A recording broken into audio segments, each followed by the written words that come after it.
Saudara-saudari, saya mulakan dengan menekankan soal kesabaran kerana dia terkait dengan Ramadan dan juga menguji kesabaran kita. Dia juga mengikut sedikit pengalaman semasa saya dalam penjara. Bulan Ramadan dalam penjara, pada peringkat awal kita hanya dapat seludup beberapa biji kurma. Jadi setengah untuk buka puasa, setengah untuk sahur. Tapi itu pengalaman, dugaan kecil, kerana kita tahu dalam perjuangan ini orang banyak gelisah tentang susah, hilang kerja, ditekan, dipenjara, dipukul. Jadi dia lupa bahawa kalau kita ada tekad dan pendirian yang jelas untuk membawa perubahan, untuk islah, tentu kita hadapi ujian.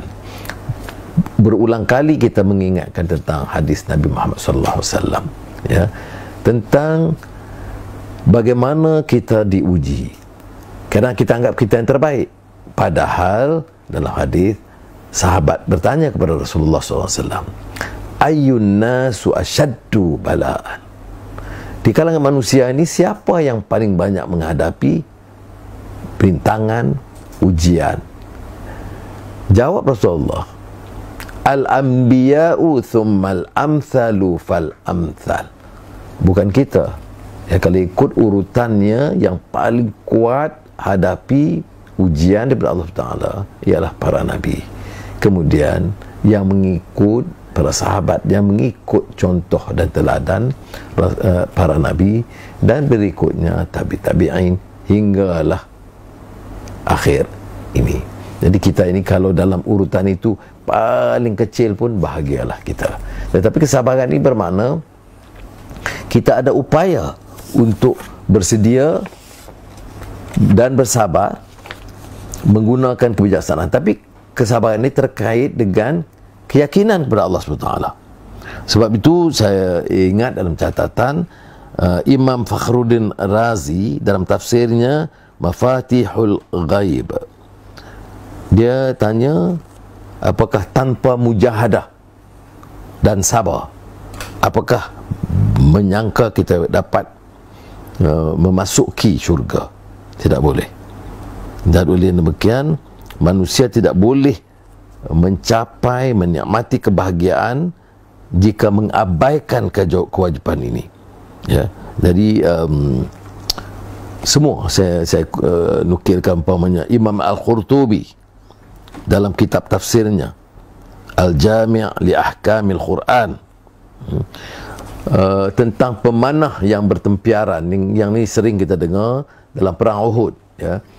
Bila nampak kemenangan awal, semuanya berebut kekayaan ghanimah ni. Ya. Ini pernah saya kupas dulu tentang ayat yang menyebut tentang bagaimana Rasulullah ditinggalkan dalam perang Uhud kerana dalam pertarungan awal menang, jadi sibuk nak cari jawatan, bukan jawatan maksud itu, ya, ghanimah maknanya harta rampasan perang.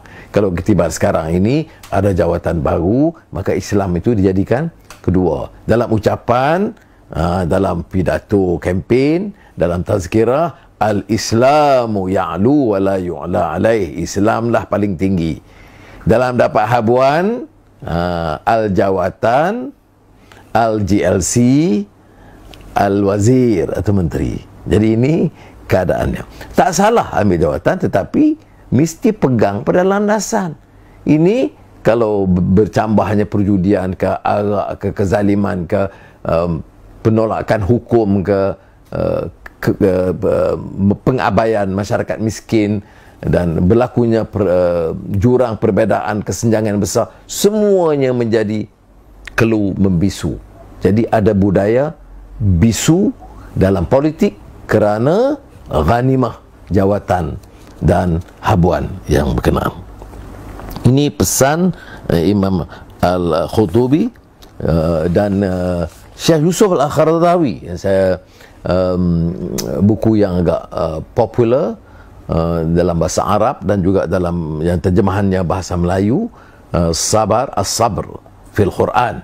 Al-Qaradawi menukil semua ayat-ayat Quran yang bersabit dengan keperluan sabar, maksud sabar, dan ini juga diterjemahkan motivasi dan pengaruh sabar menurut Al-Quran. Jadi dalam kupasan disebut as-sabru an as-sabru an mushtahiyatin nafs, bahawa godaan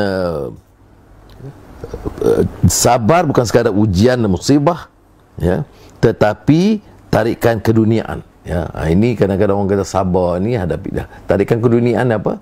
Jawatan, ya, kedudukan, harta. Kadang-kala kerana ini boleh memukau, ya, memukau. Terus lupa dah ayat-ayat yang hadis duk baca selalu ni, dia jadi dah ringan dah. Ataupun nak cari hadis lain lah pula, ya. Ini kita kena ingat, ya, apatah lagi dalam keadaan yang sekarang. Tetapi satu perkara yang sangat menarik ialah kupasan Pendeta Za'ba, Zainal Abidin bin Ahmad. Ini seorang pujangga, pendeta, pemikir Melayu, tokoh bahasa yang terkenal, yang menulis pada tahun 1992 dalam majalah Qalam. Dulu kita kalau dalam tulisan bahasa Melayu, kalau dulu ada, kalau Google tengok majalah Qalam, itu di mana beberapa orang pemikir Melayu, penulis dan sastrawan menghimbau pandangan mereka. Za'ba ini mengupas pengalaman dalam Al-Quran, kisah Nabi Allah Yusuf alaihissalam yang digoda oleh Zulaikha. Jadi orang menganggap ini hanya dari satu aspek, tetapi saya nak baca apa dia kupasan Za'ba dalam hal ini. Kata dia, sebagaimana Nabi Yusuf alaihissalam telah berhadap dengan dugaan Zulaikha, maka apabila berhadap dugaan hendak memakai atau menggelapkan wang yang diserahkan dalam jagaannya. Tengok, memikir Melayu, dia boleh kupas kesabaran dalam dugaan itu dari pengalaman Nabi Allah Yusuf, termasuk soal wang, makan suap. Dulu bahasa Melayu lama ni, rasuah atau korupsi itu disebut makan suap. Saya pun ya fikir-fikir macam mana awal istilah itu makan mesti suap. Tapi di istilah makan suap bahasa Melayu lama itu maknanya sogokkan rasuah atau corruption.